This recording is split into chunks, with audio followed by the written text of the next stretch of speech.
Kitab Pararaton menyebutkan bahwa Empu Purwa, seorang pendeta Buddha dari desa Panawijen mempunyai seorang anak gadis bernama Ken Dedes. Kecantikan dan keistimewaan Ken Dedes begitu banyak dibicarakan oleh orang-orang hingga sampai ke telinga Tunggul Ametung. Tunggul Ametung, seorang aku atau semacam bupati di Tumapel yang ingin mencari istri segera mendatangi rumah Empu Purwa. Melihat kecantikan Ken Dedes, Tunggul Ametung pun kemudian berniat memperistrinya. Namun Ken Dedes memintanya untuk sabar menunggu karena sang ayah masih berada di hutan. Tunggul Ametung yang tidak sabar menunggu, akhirnya justru menculik Ken Dedes dan dibawa pulang. Ia juga memaksa untuk menikahi Ken Dedes. Empu Purwa yang tiba di rumah langsung marah ketika tahu bahwa putrinya diculik. Maka, ia kemudian mengucapkan kutukan, bahwa orang yang menculik putrinya akan mati akibat kecantikan Ken Dedes. Ken Arok sendiri dikenal sebagai berandalan yang lihai mencuri dan gemar berjudi, bersama sahabatnya yang bernama Tita, anak kepala desa Siganggeng. Keduanya pun menjadi pasangan perampok yang ditakuti di seluruh kawasan kerajaan Kediri.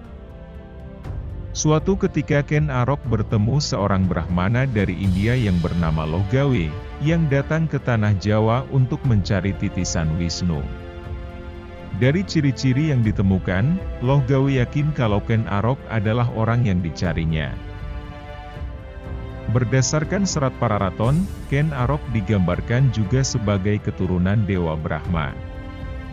Hal ini secara simbolis menggambarkan perbedaan status sosial kognitif Ken Arok di kemudian hari dengan anak-anak seusianya pada saat itu.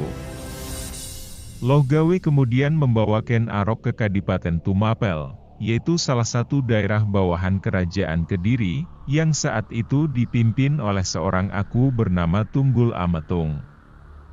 Atas bantuan Loh Gawe, Ken Arok dapat diterima bekerja sebagai pengawal Tunggul Ametung.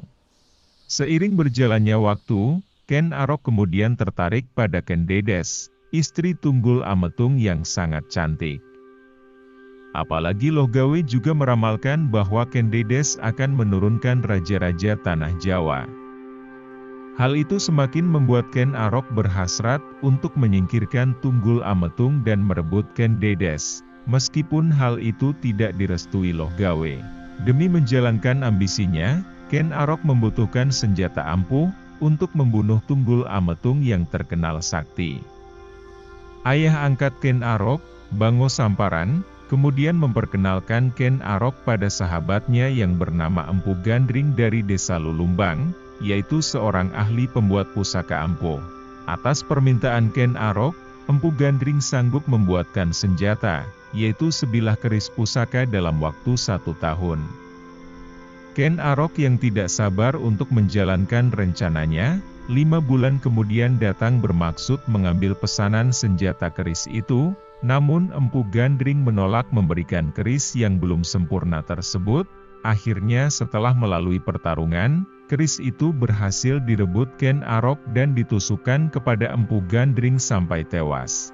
Dalam sekaratnya, Empu Gandring mengucapkan kutukan, bahwa keris itu nantinya akan membunuh 7 orang raja, termasuk Ken Arok sendiri dan keturunannya.